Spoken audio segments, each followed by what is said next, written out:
Hi అండి, good morning. అందరూ ఎలా ఉన్నారు? నేనైతే చాలా బాగున్నానండి. మీరు కూడా బాగున్నారనుకుంటున్నా. సో మేము ఇప్పుడు ఎక్కడికి వెళ్తున్నామంటే మైసూర్లో ఉన్న చాముండేశ్వరి అమ్మవారి టెంపుల్కి అయితే వెళ్తున్నాము.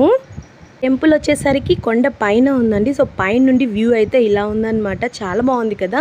నెక్స్ట్ మేమైతే టెంపుల్ దగ్గరికి అయితే వెళ్ళిపోయాము. ఇంకా కొబ్బరికాయ, పువ్వులు ఇవన్నీ టెంపుల్ బయటనే దొరుకుతాయన్నమాట. మేమైతే వీకెండ్లో వెళ్ళామండి. బాబోయ్, జనాలు ప్లస్ ఎండలు అయితే మండిపోతున్నాయి. ఇంకా మా పాప కాళ్ళు చూసారా, పాపం కాలిపోయాయండి అంత ఎండలు.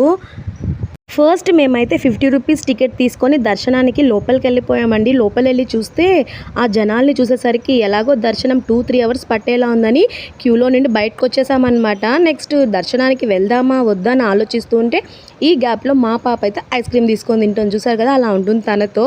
ఫైనల్గా మేమైతే 200 రూపీస్ టికెట్ తీసుకొని దర్శనానికి అయితే వెళ్ళిపోయాము. 15 మినిట్స్లో దర్శనం అయితే సూపర్గా అయిపోయిందని దీనికి సంబంధించిన ఫుల్ వ్లాగ్ ఈ షార్ట్ కింద ట్యాగ్ చేసి చూసేయండి. బాయ్.